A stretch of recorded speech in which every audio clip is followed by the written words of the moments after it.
My son, who is well paid, and you, who has no job and plays around every day, don't match well. From now on, I will live here with my son.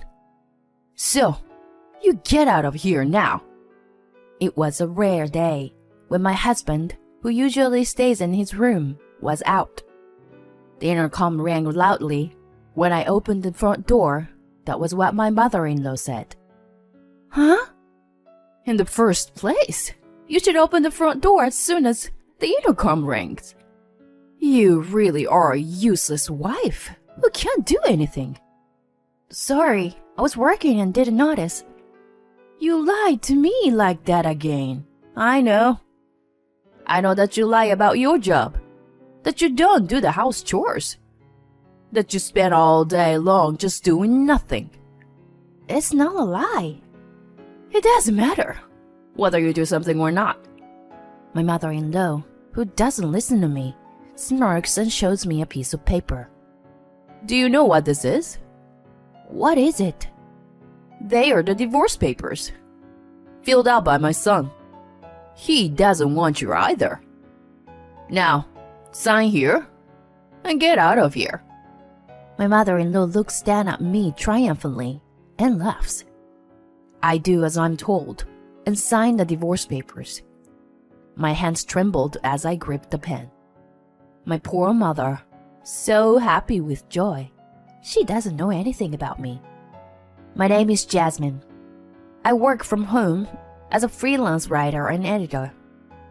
Until a few years ago, I worked for a publishing company, and thanks to my experiences from that time, I am still able to earn enough money to live on a steady basis. In addition, when I was working for the publishing company, I worked hard every day, and I had a good amount of savings. Therefore, although I am an unstable freelancer, I am able to live without any major worries. I met my husband Michael when I was working for a publishing company. At the time, I was still a fledgling editor, and Michael was an aspiring writer. I was making a lot of mistakes and things were not going well, but like me, Michael never gave up, even when he couldn't get the result he wanted, and his hard work and dedication to his dream inspired me. I worked hard too, never giving up. So I am the person I am today thanks to Michael. Michael's dedication not only cheered me up, but I found myself attracted to him. A few years after dating Michael, I married him. When I got married, I left the company and became a freelancer. The beginning of our marriage life was going well. I was not yet stable as a freelancer, and Michael was chasing his dream. We encouraged each other and shared half of the house chores and living expenses. After 2 years of marriage, my business began to stabilize. That's when Michael started telling his in-laws that he was a successful writer. In reality, he was not a successful writer at all. Rather, he had been rejected by publishers so many times. Even if he applied for an award, he would only make it to the second round. He probably wanted to reassure his parents. Since I was painfully aware of Michael's feelings, that it would worry them to tell them forever that he wanted to be a writer, I said nothing and nodded along with Michael's story at my in-laws' house. In the beginning, all I had to do was nod. By the time his behavior as a successful author was on the board, I couldn't feel at ease at my in-laws' house. Not only did my in-laws believe Michael's story, that he was a successful writer, but they also started calling me a stay-at-home, useless wife.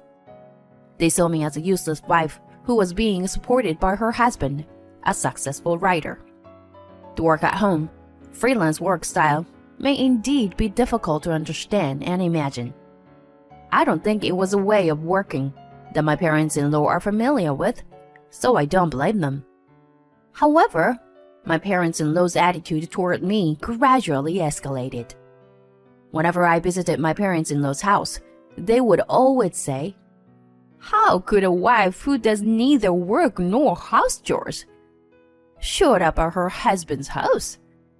As I have told you many times, I am a freelancer, so I work from home. And the sharing of house chores is something that Michael and I discussed when we got married. I don't see how you can talk back to me when you don't even have a job. You say you work at home, but you don't have a good job. You don't make much money, and Michael takes care of you and your living expenses. Don't worry. I make a decent living and pay for our living every month. Oh yes, you don't get it. If you don't appreciate Michael a little more and act a little more gracious, I don't know when he'll leave you. If Michael dumps you, you won't be able to make a living. That kind of conversation continued. I almost sighed out loud, but managed to swallow it. I was about to say, I'm the one who earns most of the living expenses, and I'm also the one who does most of the house chores. It's Michael, who doesn't have a job and doesn't do the housework. But I managed to swallow it as well. In the beginning, I only heard various sarcastic comments when Michael was not around. Recently, when I was invited to dinner at my in-laws' house, Michael and I went to my in-laws' house together, and the only meal prepared was for Michael's portion. It has become the norm that there is no seat for me. On top of that, they seem to be talking about me to all our relatives, and even when I attended gatherings with other relatives a few times a year, they only sneak around and talk about me behind my back. I only pity my in-laws' attitude. I was not sad at all, but I was a little frustrated with Michael's attitude of just sitting back and watching and not even trying to stop them. On top of that, my in-laws think Michael is a successful writer, so they keep begging him to buy them things. Michael asked me to buy new furniture or appliances, even if ours are still usable. Michael wanted to make a good impression on his parents, so he bought whatever they asked him to buy. And I found myself spending nearly $2,000 a month on them. Of course, this was all from the money I earned. Michael took money from my account and wallet without my knowledge and gave it to my parents-in-law. I turned blind-eyed when it was a small amount, but when it became too much for me to overlook, I said, "Michael, please don't spend my money without my permission." But Michael just looked at me as if he was annoyed with me. "You work from home and have an easy job, don't you?" "What?" "It's like you're playing around and getting your money with it. You earn money from just playing around, so why not spend a little on my mother? Don't be stingy." "Michael, did you think of my job that way?" "Yes, I think it's an easy job because you get paid by staying at home every day." "I can't believe you thought that about me, Michael." Michael walks into his room, laughing out loud. As I watched his back, I noticed that this was my limit and that I cannot endure more. I will divorce him. I'd always believed that Michael was the one who was on my side, no matter what my in-laws said. So I managed to do my best. But even Michael was making fun of me like this. And I am aware of everything. I know that Michael spends hours a day in his room, but he never writes a single word of his manuscript and spends his days playing computer games. When I first met him, he was more serious about his work than anyone else, and he was eager to write something as interesting as possible. But now I don't see a trace of that. The dedicated Michael I loved is gone. And now all I have is Michael with his in-laws making fun of me. I decided to secretly look for an apartment for a single person. While looking for a new home, I gradually organized my personal belongings and prepared to leave anytime I wanted to. A little while later, I found an apartment that looked good and had already previewed it. One day, My mother-in-law came to our house while Michael was out. She rang the intercom with great enthusiasm, and as soon as the front door was opened, she sat down on a sofa in the living room, as if it were her own. "Jasmine, you get the hell out of this house." "What are you saying out of nowhere? I've been telling you for a long time that you were unemployed and still do not do any of the house chores. You are nothing more than a useless wife. There's no way that Michael, a successful writer, is compatible with you." So, as I have said many times, you were mistaken about that. "Besides," my mother-in-law interrupted me and continued talking, "if you leave this house, I will live here. That way, I can cook meals for Michael every day, and I don't have to take care of that woman." "That woman?" "My husband's mother, Michael's grandma. She's so picky about the seasoning when I cook for her, and the dust when I clean. I can't live with her anymore. So I decided to stay here with Michael and have the woman go to a nursing home somewhere." How are you going to pay for a nursing home? "I'll just get Michael to pay for a few things like that out of his own money. He is earning a lot of money, so it will be cheap for him. But that's why you are in my way. Will you get the hell out of here?" With that, my mother-in-law presented me with filled-out divorce papers. "Why do you have that?"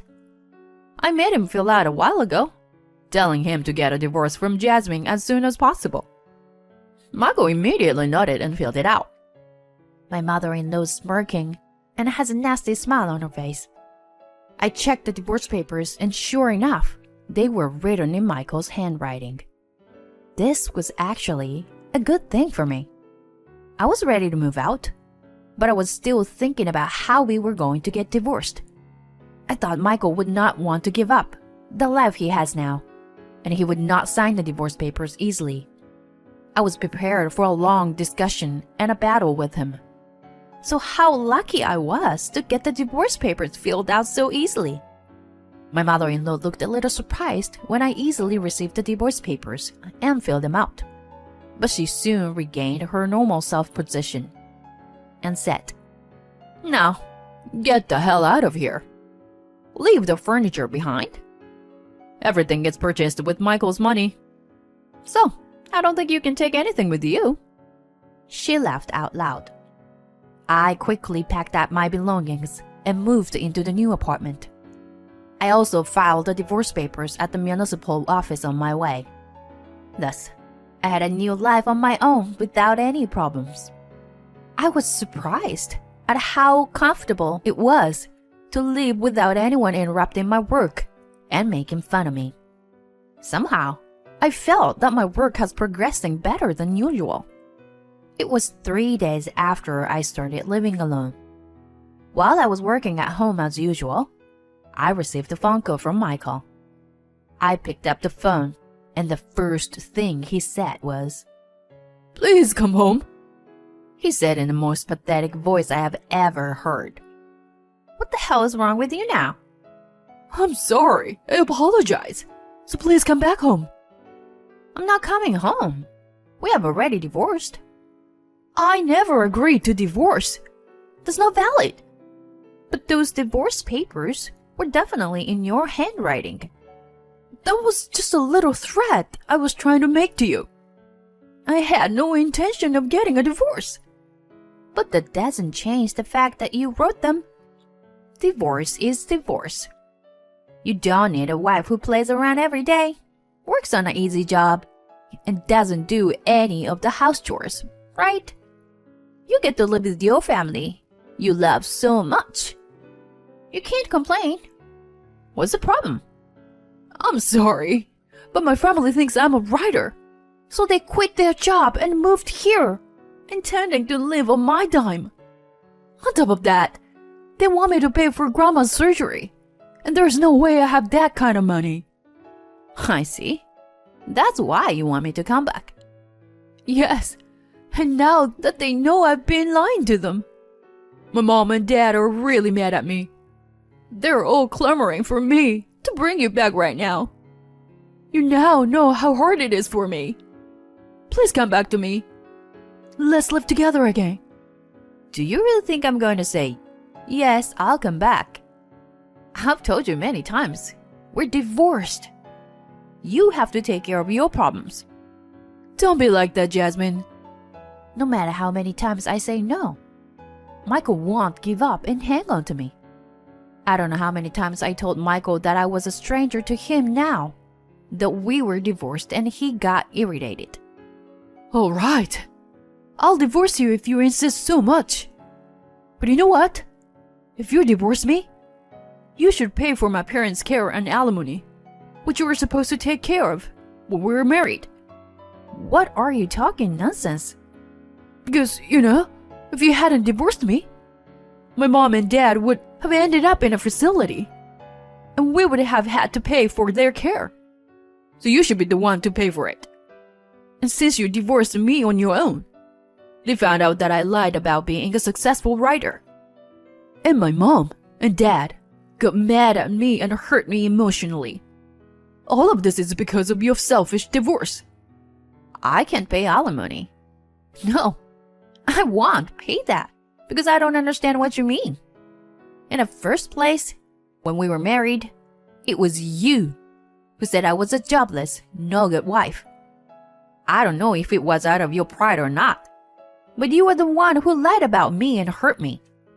Your parents and our relatives believed your lie, and they accused me. I don't want to say this, but I was much more hurt than you are hurt now. I'm not interested in you, who willingly made fun of me instead of protecting me. If you want money, why don't you just borrow it from a bank or anywhere else?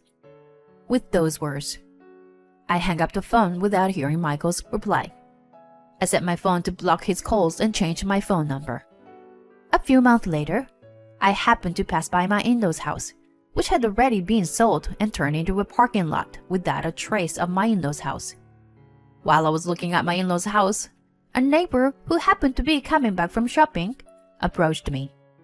She told me that Michael's family had no choice but to move into an old apartment because they were all unemployed and had run out of money. Before they got out of there, they had been fighting every day. They were famous in the neighborhood because it was loud enough to be heard outside, and they were annoyed by the noise until late every day. The neighbors even called the police. She patted me on the shoulder and said, "You had a tough time too," and hurried off. I also turned my back on my former in-laws. Michael started to lie to look cool, and then he couldn't correct his lie, and the gap between the truth and the lie grew bigger and bigger as he continued lying. I never thought it would end like this, but it's a much more interesting turn of events than the novels Michael writes. It is so common for a small happening to lead to a terrible end.